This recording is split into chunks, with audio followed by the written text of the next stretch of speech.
Good evening friends, स्वागत है आप सभी का यूट्यूब चैनल ऑरेकल क्लासेस में। दोस्तों, एसएससी जेईई का प्रैक्टिस सेट नंबर 3 लेकर हम लोग आ चुके हैं। चलिए स्टार्ट करते हैं। इसका पहला क्वेश्चन है, the circuit is said to be in resonance if the current is dash with applied voltage. Option दिया गया है इन फेज, सेकेंड है out of phase, 45 degree out of phase या फिर 90 डिग्री आउट ऑफ फेज। ठीक है, तो देखिए एक बात याद रखिएगा, चाहे वो सीरीज सर्किट हो और चाहे वो पैरेलल सर्किट हो, ठीक, सीरीज हो या पैरेलल सर्किट हो, दोनों ही सर्किटों में जब भी रिजोनेंस कंडीशन में पूछा जाएगा तो फेज एंगल कितना होगा, हमेशा 0 डिग्री का रहेगा। ठीक, दैट्स मीन जो पावर फैक्टर है वो कितना होगा, 1। वो आपके चाहे जिस सर्किट में हो, पैरेलल हो या सीरीज हो, अगर रिजोनेंस हो रहा है तो एंगल 0 डिग्री का होगा। और 0 डिग्री को हम लोग क्या बोलते हैं, सेम फेज या इन विथ फेज। यानी अगर ये करंट है तो ये वोल्टेज, दोनों के बीच का एंगल फेज एंगल कहलाता है। रिजल्टेंट वोल्टेज और रिजल्टेंट करंट के बीच का एंगल फेज एंगल होता है और वो क्या हो जाएगा, 0 डिग्री हो जाएगा। ठीक है, यानी option number A right one. ठीक है, चलिए सेकंड पे आते हैं।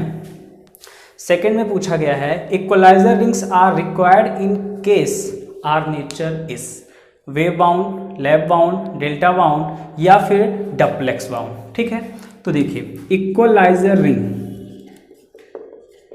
समकारण कुंडली बोला जाता है, समकारी कुंडली। ठीक है, और एक होता है डमी कॉइल। डमी कॉइल दोनों अलग अलग हैं, ठीक, लेकिन लैप बाउंड अगर है यानी लैप बाइंडिंग की गई है तो उसके साथ इक्वलाइजर रिंग का यूज़ करेंगे। यानी वेव बाइंडिंग के साथ हम लोग इक्वलाइजर रिंग का यूज़ नहीं कर सकते हैं। ठीक है, अब देखिए याद कैसे रखेंगे, लैब में हम लोगों ने पढ़ा था AP यानी A is equal to P, equal होता है number of parallel path number of pole के। तो इक्वल से याद रखिएगा इक्वलाइजर रिंग लैब बाइंडिंग में होगी। ठीक है, डमी कॉइल यूज होती है वेव बाइंडिंग के साथ। ठीक है, और वेव बाइंडिंग में पैरेलल पाथ कितने होते हैं, ऑलवेज 2। ठीक है, सिंप्लेक्स वेव बाइंडिंग के लिए पैरेलल पाथ 2 हो जाएंगे। ठीक, तो देखिए अब डमी कॉइल का यूज क्या है, मैकेनिकल अनबैलेंस को समाप्त करना, यांत्रिक असंतुलन जो होगा रोटर में उसको खत्म करना। होता क्या है कि रोटर जो होता है, आर्मेचर जो है, उसमें कुछ खांचे छूट जाते हैं तो उन खांचों में हम लोग डमी कॉइल करते हैं। इस कॉइल का कनेक्शन किसी बाइंडिंग के साथ नहीं होता है। ठीक, ये केवल एक प्रकार से बैलेंस करती है वेट को। ठीक, और इक्वलाइजर रिंग का यूज करते हैं बाइंडिंग में करंट के एक समान डिस्ट्रीब्यूशन के लिए। ठीक है, चलिए तो इसका राइट आंसर हो जाएगा हम लोग का B यानी कि lap bound, equaliser ring lap bound के लिए। चलिए नेक्स्ट क्वेश्चन नंबर 3, इसमें पूछा गया है, in a double squirrel cage induction motor the outer cage winding has, यानी आउटर केज बाइंडिंग में क्या रेजिस्टेंस रहेगा। ठीक है, high inductance, high resistance, sorry, option है high inductance, low resistance, high resistance या फिर नन ऑफ दी अबव। ठीक है, तो याद रखिएगा आउटर केज की बात की जा रही है। ठीक, तो आउटर केज में हम लोग हाई रेजिस्टेंस और लो इंडक्टेंस, हाई रेजिस्टेंस और लो इंडक्टेंस वाली कॉइल का यूज करते हैं। जबकि इनर केज में अगर देखा जाए, ठीक, इनर केज में, तो इनर केज में इसी का जस्ट अपोजिट हो जाएगा, वहां पे रेजिस्टेंस क्या रहेगा, लो, जबकि इंडक्टेंस क्या हो जाएगा, हाई। यानी आउटर इनर केज में हाई इंडक्टेंस और लो रेजिस्टेंस, जबकि आउटर केज में हाई रेजिस्टेंस और लो इंडक्टेंस हो जाएगा। डबल केज स्क्वायरल जो रोटर है, इसमें हम लोग का बेनिफिट क्या होता है डबल केज में, कि जो स्टार्टिंग टार्क है वो हमको अब और ज़्यादा मिलना स्टार्ट हो जाता है। क्योंकि जैसे ही रेजिस्टेंस ज़्यादा किए तो इंडक्शन मोटर में जो स्टार्टिंग टार्क है ये प्रोपोर्शनल होता है रोटर के रेजिस्टेंस के। तो रोटर रेजिस्टेंस ज़्यादा रखेंगे तो टार्क भी क्या होगा, स्टार्टिंग में आपको ज़्यादा मिलेगा। ठीक है, तो इसीलिए आउटर केज का रेजिस्टेंस हाई रखा जाता है। ठीक, चलिए नेक्स्ट अगला क्वेश्चन है KVA is a unit of. ठीक, केवीए की यूनिट पूछी गई है, तो केवीए किसका मात्रक है। अब देखिए एसी परिपथ में जो शक्ति है वो 3। क्वेश्चन नंबर 5 कौन कौन सी, एक होती है अपरेंट पावर, ठीक, एक होती है एक्टिव पावर और एक होती है रिएक्टिव पावर। ठीक, अपरेंट आभासी शक्ति, वास्तविक शक्ति और प्रतिघाती शक्ति। अपरेंट पावर का मात्रक है KVA, kilo volt ampere. Active power का मात्रक है किलोवाट। ठीक, और रिएक्टिव पावर का मात्रक है केवीएआर। अगर फॉर्मूले की बात की जाए तो अपरेंट पावर का फॉर्मूला VI, एक्टिव पावर का फॉर्मूला VI cos फाई और रिएक्टिव पावर का formula VI sin phi. Clear, ठीक है। तो ये हम लोग की AC में तीनों शक्तियां हैं, जबकि DC में क्या है, एक ही शक्ति होती है P बराबर VI, जो कि एक्टिव पावर के रूप में ही मिलती है। ठीक, चलिए next question number 6। A device used for making and breaking the electrical circuit is fuse, plug, junction box और स्विच। ठीक है, तो देखिए फ्यूज जिसके दिमाग में आ रहा हो वो गलत है, डी स्विच। फ्यूज का यूज आप बार बार फ्यूज को नहीं लगाते हो और निकालते हो। ठीक है, सर्किट पंखा बंद करना, फ्यूज नहीं निकालने जाओगे, स्विच को ऑन ऑफ करते हैं। फ्यूज एबनॉर्मल कंडीशन में, शॉर्ट सर्किट या ओवरलोड की कंडीशन में खुद से ऑपरेट हो जाएगा, वो प्रोटेक्टिव डिवाइस में आएगा। ठीक है, जबकि स्विच आपका मैनुअली या फिर ऑटोमेटिक कोई भी स्विच हो, उसकी सहायता से आप सर्किट को ऑन या ऑफ करेंगे। ठीक है, चलिए क्वेश्चन नंबर 7 पर the electric flux and field intensity inside a conducting sphere.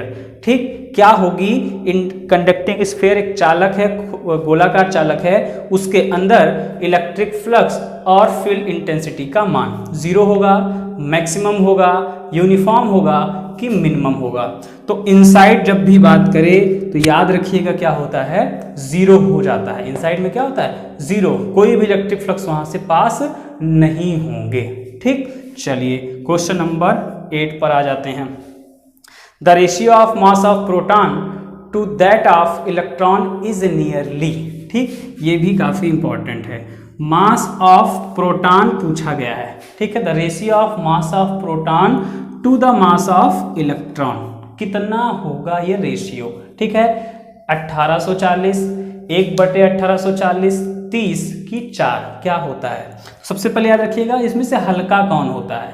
ठीक, तो इलेक्ट्रॉन क्या होता है, हल्का होता है, प्रोटॉन क्या होता है, भारी होता है। ठीक है, प्रोटॉन भारी होता है, तो इसका मतलब ये है कितना, 1840, 1840 गुना। अब देखिए कैसे, आप यहाँ से अगर इसको पक्षांतर करें तो आपको क्या मिलेगा, मास ऑफ इलेक्ट्रॉन, ये इधर चला जाएगा, बराबर होगा मास ऑफ प्रोटॉन का 1840। ठीक है, अब क्वेश्चन को कैसे घुमा के पूछा ये देखिएगा। आपसे पूछा mass of proton to that of electron. ठीक है, प्रोटॉन और इलेक्ट्रॉन का मास का अनुपात क्या है, तो कितना है, 1840 है। ठीक है, इलेक्ट्रॉन, प्रोटॉन इलेक्ट्रॉन कितना है, 1840। अगर इसी को इलेक्ट्रॉन बटे प्रोटॉन कर देगा तो कितना हो जाएगा, 1/1840 हो जाएगा। ठीक है, तो क्वेश्चन को ध्यान से पढ़कर हमको आंसर देना है, तो इसका राइट ऑप्शन क्या हो जाएगा, ऑप्शन नंबर ए। ठीक है, प्रोटॉन टू इलेक्ट्रॉन का जो मास रेशियो है वो 1840 हो जाता है। ठीक, चलिए नेक्स्ट क्वेश्चन नंबर 9 को देखते हैं। इसमें पूछा गया है when a source is delivering maximum power to the load the efficiency will be. ठीक, यानी जब एक सोर्स लोड को मैक्सिमम पावर ट्रांसफर कर रहा है उस समय एफिशिएंसी क्या होगी। ठीक है, देखिए हम लोगों ने पढ़ा है RL is equal to RTH। DC circuit में अगर वेरिएबल लोड है तब RL अगर RTH के बराबर होता है तो उस समय मैक्सिमम कंडीशन यानी ट्रांसफर हमको पावर मिलती है। अब उस मैक्सिमम पावर से अगर हम इफिशियंसी निकाले थे तो कितना मिला था हम लोग को, एग्जैक्ट 50%। ठीक, अब देखिए ये प्लेलिस्ट में आप जाएंगे तो नेटवर्क नाम से प्लेलिस्ट है, उसमें आपको थ्योरम मिल जाएगी। लेकिन जो ये 50% मिलती है इसमें हम लोग अन्य लॉसेस को इंक्लूड नहीं करते हैं।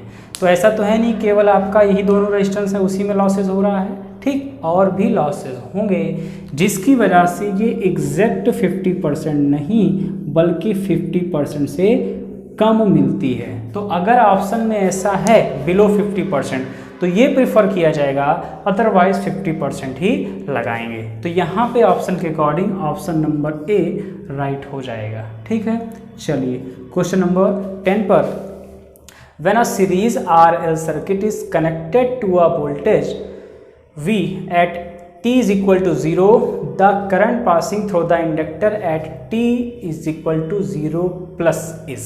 ठीक है, अब देखिए इसमें कह रहा है कि एक R और एक L की सीरीज सर्किट है जिस पे वोल्टेज अप्लाई किया जा रहा है V।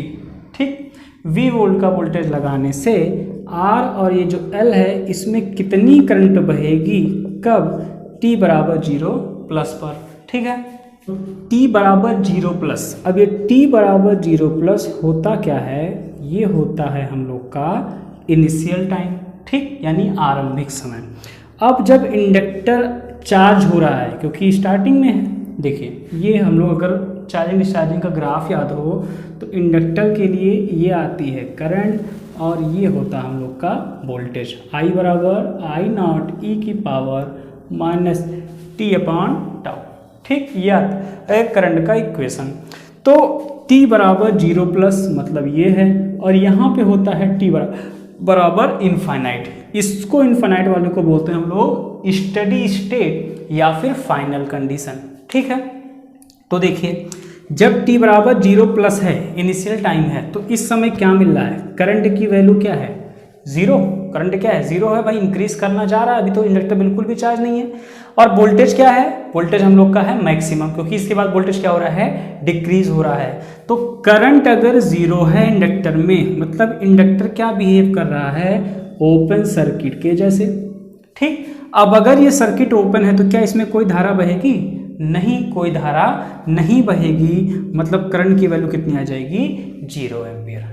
ठीक है, तो देखिए इस केस में हम ऑप्शन नंबर चूज करेंगे सी, यानी 0 एम्पियर। ठीक, अगर स्टडी स्टेट कंडीशन में पूछता तो स्टडी स्टेट कंडीशन में इंडक्टर क्या होता है बच्चा, शॉर्ट हो जाता है। ठीक, इंडक्टर क्या होता है, शॉर्ट हो जाता है। तो अगर इंडक्टर शॉर्ट हो गया तो अब इस सर्किट क्या है, शॉर्ट, तो उस समय करंट की वैल्यू क्या होती, I is equal to V upon R, क्योंकि V वोल्टेज R रेजिस्टेंस है। तो ये कब है, एट t बराबर इनफाइनाइट, और ये कब है, एट t बराबर 0 प्लस। तो ये दोनों आप याद रखिएगा। कैपेसिटर जस्ट अपोजिट, कैपेसिटर में इसका अपोजिट केस आने वाला है। ठीक, चलिए नेक्स्ट आगे बढ़ते हैं क्वेश्चन नंबर 11 पर।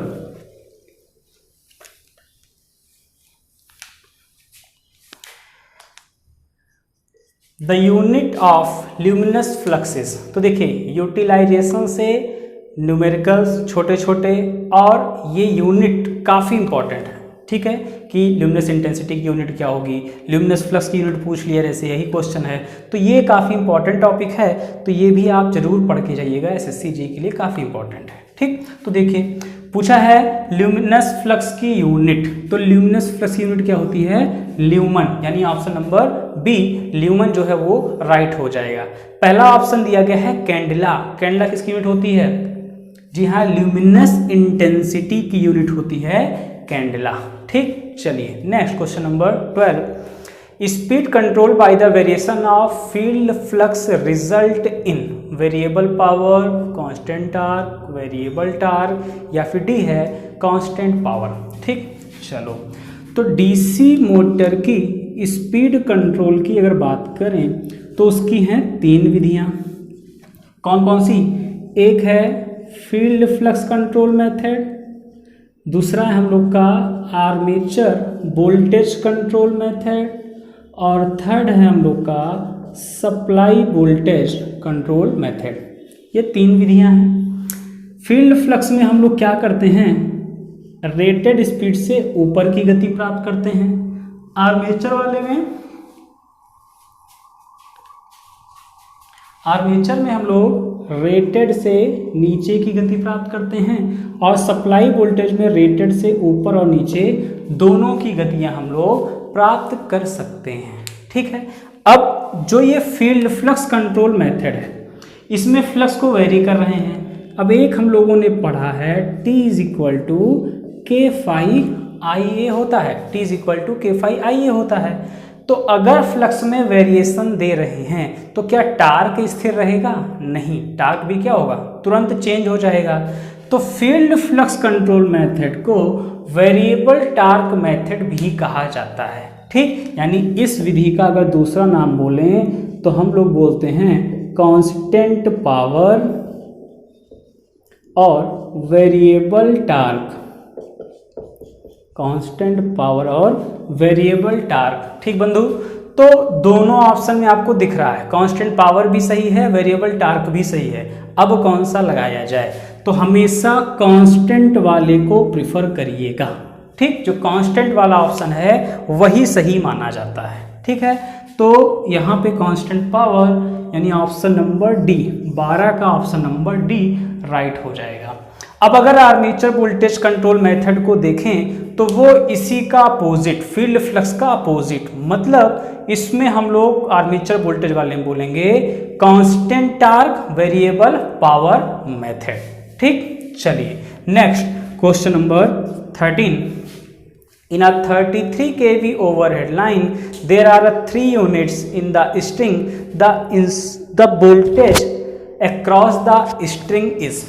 देखिए इसमें क्या कह रहा है, ये इंसुलेटर है। ठीक, नीचे क्या होता है, कंडक्टर, और यहाँ पे ये क्या होता है, क्रॉस आर्म, यहाँ पे लगी हुई है क्रॉस आर्म। ठीक, अब जो कंडक्टर के पास वाली डिस्क होती है, कंडक्टर के पास वाली डिस्क में वोल्टेज क्या होता है, सबसे ज़्यादा होता है। ठीक, जबकि कंडक्टर से जो दूर डिस्क है यहाँ पर वोल्टेज क्या होगा, सबसे कम होता है। ये दो क्वेश्चन अपने अलग बने। यहाँ पे पूछा है कि ये जो लाइन है, ये लाइन बोला है कितने की है, 33 kV की है। आपको बताना है कि ये जो स्ट्रिंग है इसके क्रॉस वोल्टेज कितना होगा। तो स्ट्रिंग के क्रॉस वोल्टेज कौन सा होता है, फेज वोल्टेज होता है। And we know that relation between phase and line voltage, तो Vp = क्या होता है, VL/√3 in the case of star connection. तो VL कितना दिया गया है, 33 और अपॉन में √3, यही हम लोग का राइट वन हो जाएगा ऑप्शन। देख लेते हैं। अच्छा, √3 की वैल्यू भी पुट कर दिया है, 33/1.732 √3 की वैल्यू। तो ऑप्शन नंबर 13 में ए सही हो जाएगा। ठीक, चलिए आगे बढ़ते हैं क्वेश्चन नंबर 14 पर। इसमें पूछा गया है the noise factor of an ideal amplifier expressed in decibel is. अब देखो, सबसे पहले तो जो वर्ड है उसको पकड़िए, यहाँ बोल दिया आइडियल एम्पलीफायर। अब अगर वो आइडियल एम्पलीफायर है या फिर आइडियल ट्रांसफार्मर है, कोई भी चीज़ अगर आइडियल है तो उसमें जो हानियां हैं क्या वो होंगी, नहीं, हानियां 0 हो गई। तो नॉइस लेवल यानी ये भी प्रकार से क्या है, हानि ही क्रिएट कर रहा है। तो आइडियल एम्पलीफायर में अगर नॉइस पूछा जाए तो क्या कोई नॉइस होगी, नहीं, कोई नॉइस नहीं होगी। इसका सीधा सा मतलब है नॉइस लेवल क्या हो जाएगा, 0 डेसिबल का हो जाएगा। ठीक, चलिए तो राइट ऑप्शन हम लोग का हो जाएगा 14 का राइट ऑप्शन, ऑप्शन नंबर ए, ऑप्शन नंबर ए। ठीक, चलिए नेक्स्ट क्वेश्चन नंबर 15 पर आते हैं।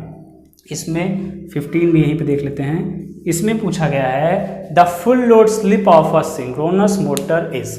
अब देखो बात की गई किसकी, सिंक्रोनस मोटर की। तो सिंक्रोनस मोटर की क्या प्रॉपर्टी है, नो लोड से फुल लोड तक स्पीड में कोई चेंज आएगा नहीं। ये सिंक्रोनस मोटर हमेशा तुल्यकालिक गति मतलब ns सिंक्रोनस स्पीड से रोटेट करेगा। अब स्लिप पूछ लिया आपसे, तो भैया slip s = ns - NR upon NS हम लोगों ने पढ़ा है। NR क्या थी? स्पीड ऑफ रोटर, और इन the case of synchronous motor NR is nothing but NS। ठीक, NR क्या है? कुछ अलग नहीं बल्कि NS ही है। तो NS to NS 0 कैंसिल होकर यानी स्लिप कितनी आ गई? 0। तो स्लिप कितनी हो जाएगी तुल्यकालिक मोटर की? 0% हो जाएगी, यानी ऑप्शन नंबर 15 का डी राइट रहने वाला है। ठीक, question number 16, A damper binding is used in a synchronous motor for the improvement for. देखिए किसके इम्प्रूवमेंट के लिए हम लोग डैम्पर बाइंडिंग यूज में लाएंगे। तो चलिए अब जितना भी रिलेटेड टॉपिक है डैम्पर बाइंडिंग से वो सब देख लेते हैं। तो डैम्पर बाइंडिंग यूज़ की जाती है मोटर को सेल्फ स्टार्ट बनाने में। ठीक, फिर इसी का यूज़ हम लोग कर लेते हैं हंटिंग को भी समाप्त करने में। ठीक है, फिर देखिए डैम्पर बाइंडिंग यूज में लाई जाती है सैलिएंट टाइप रोटर के साथ। ठीक, damper binding salient type rotor के साथ यूज में लाई जाएगी, और इसको हम लोग कहाँ करेंगे? पोल शू पर, रोटर पोल शू यानी रोटर के ध्रुवनाल पर। ठीक है, फिर अब यही पूछा गया था, ऑप्शन चेक कर लेते हैं। पावर फैक्टर इंप्रूवमेंट में जी नहीं, बिल्कुल नहीं। बी ऑप्शन दिया है एलिमिनेटिंग हंटिंग ऑफ रोटर, तो बस हंटिंग को समाप्त करने में डैम्पर बाइंडिंग प्रयोग में लाएंगे, तो ऑप्शन नंबर बी सही हो जाएगा। ठीक, चलिए क्वेश्चन नंबर 17, इसमें पूछा गया है diesel power plant are used as. ठीक, तो डीजल पावर प्लांट को हम किस तरीके से यूज करते हैं? बेस लोड प्लांट के जैसे, पीक लोड प्लांट के जैसे, कि स्टैंड बाई? तो सी वाला ऑप्शन ही सही है, स्टैंड बाई, मतलब जैसे ही आवश्यकता पड़ी हमने डीजल पावर प्लांट को ऑपरेट कर दिया और उसका यूज ले लिया गया। ठीक, चलिए नेक्स्ट क्वेश्चन नंबर 18 पर, location of a lightning arrester is near, यानी हम लाइटनिंग अरेस्टर जिसको शॉर्ट फॉर्म में LA बोलेंगे, सिंबल देख लेते हैं। ये देखिए सभी लाइनें आपस में बराबर रहेंगी तो ये LA का सिंबल हो जाएगा। तो ये जो लाइटनिंग अरेस्टर है कहाँ पे लगाएंगे? तो लाइटनिंग अरेस्टर जो हम लोग की आकाशीय बिजली है उससे सुरक्षा प्रदान करता है, और इसको हम लोग जो महंगी डिवाइस है जैसे कि ट्रांसफार्मर उसके पास में लगाते हैं। आपको सब स्टेशन में ट्रांसफार्मर के पास LA लगा हुआ मिल जाएगा। ठीक, चलिए question number 19, a synchronous condenser improves power factor by taking. देखिए ये हम लोगों ने कल डिस्कस किया था कि जब सिंक्रोनस मोटर को ओवर एक्साइटेड कंडीशन में और नो लोड पर चलाया जाएगा तब ये कहलाता है सिंक्रोनस कंडेंसर, और ये पावर फैक्टर को इम्प्रूव करने में प्रयोग में लाया जाएगा। पावर फैक्टर इम्प्रूव का मतलब क्या है? देखिए अगर ये पहले हम लोग का वोल्टेज और करंट था तो उस समय इतना बड़ा एंगल था, एंगल जितना ज़्यादा होगा पावर फैक्टर मतलब cos फाई की वैल्यू उतना ही क्या होगी? कम हो जाएगी। वही cos 90 का मान 0 होता है।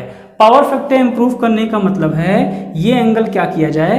कम कर दिया जाए। तो एंगल कम करने का मतलब है लीडिंग कर रहे हो आप, उसको करंट को कहाँ ले जा रहे हो? आगे ले जा रहे हो। जो करंट पहले यहाँ थी अब उसको ट्रांसफर कर दिया गया थोड़ा सा ऊपर। ये कब संभव हो पाया? जब लगाया गया सिंक्रोनस कंडेंसर। दैट्स मीन ये हम लोग का लीडिंग KVAR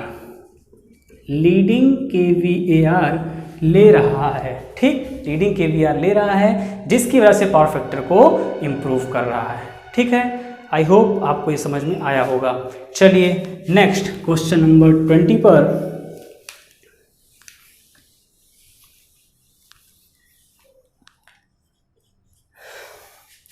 इसमें पूछा गया है the cost of fuel transposition is minimum in which power plant. पहला है न्यूक्लियर पावर प्लांट, फिर है steam power plant, diesel power plant और हाइड्रो इलेक्ट्रिक पावर प्लांट। तो देखिए है क्या, सबसे मिनिमम ट्रांसपोजिशन कॉस्ट का मतलब है ईंधन को एक स्थान से दूसरे स्थान तक ले जाने में जो खर्चा आ रहा है उसकी बात की जा रही है। ठीक, तो देखिए ये हाइड्रो इलेक्ट्रिक प्लांट जो है इसमें आपका ईंधन को लाने की आवश्यकता नहीं है, क्योंकि हम प्लांट ही ऐसे स्थान पे लगाते हैं जहां पे हमको हाई हेड पर वाटर अवेलेबल होता है। तो इसमें ट्रांसपोजिशन कॉस्ट क्या हो जाएगी, सबसे कम, यानी ऑप्शन नंबर डी सही हो जाएगा। फिर एक चीज, हाइड्रो इलेक्ट्रिक पावर प्लांट में आपका प्रदूषण भी नहीं होता है, किसी प्रकार का प्रदूषण नहीं होगा। ठीक है, चलिए question number 21, the line resistance R and inductive reactance X in a transmission line are related as, यानी जो रिएक्टेंस X है और रेजिस्टेंस R है ट्रांसमिशन लाइन का, ये एक दूसरे से किस प्रकार रिलेट करते हैं। दोनों बराबर होते हैं कि रेजिस्टेंस ज़्यादा होता है, तीसरा ऑप्शन दिया गया है रेजिस्टेंस कम होता है, तो यही सही है, रेजिस्टेंस कम होता है लाइनों में और रिएक्टेंस क्या होता है, ज़्यादा होता है। ठीक, चलिए question number 22, the phase difference between the output and the input voltage of CE amplifier, C means common ammeter, C means common ammeter amplifier की बात कर रहा है। तो इसमें इनपुट और आउटपुट में 180 डिग्री का कलांतर होता है। इसका क्या मतलब है, इसका सीधा सा मतलब है कि अगर आप इनपुट लगा रहे हो कुछ ऐसा, तो आपको आउटपुट में मिलेगा कुछ इस प्रकार से, मतलब यहाँ पॉजिटिव थी तो यहाँ पर आउटपुट में निगेटिव साइकिल मिल जाएगी, एक दूसरे का अपोजिट होगा, किसमें, कॉमन अमीटर एम्पलीफायर में। ठीक, तो इसी को बोलते हैं आउट ऑफ फेज या फिर 180 डिग्री का फेज डिफरेंस। चलिए question number 23, the input impedance of A transistor connected in dash arrangement is the highest. अब देखिए, यानी कॉमन, ऑप्शन पढ़ लेते हैं, common ammeter, common collector, common base, किस कॉन्फ़िगरेशन में जो इनपुट रेजिस्टेंस है वो सबसे ज़्यादा मिलेगा। तो समझिएगा, इनपुट रेजिस्टेंस ज़्यादा होने का मतलब है इनपुट ऐसे टर्मिनल पर दिया जा रहा है जहां पर डोपिंग लेवल क्या है, सबसे कम किया गया हो। अब देख लेते हैं ऐसा कहाँ पे है, तो देखिए भाई, अमीटर, बेस और कलेक्टर, 3 टर्मिनल होते हैं, बेस की डोपिंग कम की गई है, तो इनपुट बेस को देना है, कॉमन बेस नहीं होगा, इनपुट बेस को देना है, यानी जो कलेक्टर टर्मिनल है, देखिए ये कलेक्टर टर्मिनल, ये बेस टर्मिनल और ये अमीटर टर्मिनल, ये जो तीनों टर्मिनल हैं, इनपुट कहाँ दे रहे हो आप, बेस पर दे रहे हो, आउटपुट कहाँ से लोगे आप, अमीटर से ले लोगे। जबकि कलेक्टर क्या है, दोनों टर्मिनल, दोनों इनपुट आउटपुट में कॉमन है ये, इसीलिए इसको बोला गया क्या, CC, that's mean common collector configuration. ठीक, तो इनपुट कहाँ है, बेस है, तो कॉमन कलेक्टर में बेस पे इनपुट दे रहे हो जिसकी डोपिंग कम है, दैट्स मीन इनपुट का जो इम्पीडेंस है वो क्या होगा, रेजिस्टेंस क्या होगा, हाई हो जाएगा। ठीक है, तो राइट ऑप्शन 23 का हो जाएगा बी, कॉमन कलेक्टर। ठीक, चलिए next question number 24, it is generally desire that a transistor should have, मतलब एक ट्रांजिस्टर हम किस प्रकार से चाहेंगे कि उसका जो इनपुट इम्पीडेंस हो वो क्या हो, हाई हो, ठीक, लो हो, बहुत ज़्यादा हो या फिर बहुत कम हो। तो देखिए, ना तो बहुत ज़्यादा हो ना ही बहुत कम हो, बल्कि केवल अधिक हो, high, not a very high, not a very low. ठीक, हाई होना चाहिए। ठीक है, चलिए नेक्स्ट क्वेश्चन नंबर 25 पर, the over voltage surge in power system में बी कॉज्ड बाई, यानी जो ओवर वोल्टेज होता है पावर सिस्टम में वो किस कारण से हो रहा है। पहला दिया गया है लाइटनिंग, जी हाँ बिल्कुल सही है। दूसरा दिया गया है स्विचिंग, ये भी सही है। तीसरा है रिजोनेंस, तो ये भी सही है, यानी डी वाला option all of the above हम लोग का सही हो जाएगा। अब देखिए क्या, जो ये लाइन है जब इस पे आकाशीय बिजली गिरती है तो भी वोल्टेज क्या होता है, इंक्रीज कर जाता है। फिर अगर आप लोड को सडन चेंज कर रहे हो या स्विच को ऑन ऑफ कर रहे हो तब भी वोल्टेज क्या होता है, बढ़ जाता है, और रिजोनेंस में तो वोल्टेज इंक्रीज करता ही है। यानी इस प्रकार से हम लोग का जो D all of the above का ऑप्शन है वही सही होगा। यानी लाइटनिंग, स्विचिंग और रिजोनेंस तीनों ही सर्ज के यानी हाई वोल्टेज के कारण होते हैं। तो देखिए आपके 25 क्वेश्चन देखते ही देखते कंप्लीट हो चुके हैं और हम लोग का प्रैक्टिस नंबर 3 भी कंप्लीट हो गया है। चलिए जल्दी मिलते हैं हम लोग अपने नेक्स्ट वीडियो में। Thanks for watching.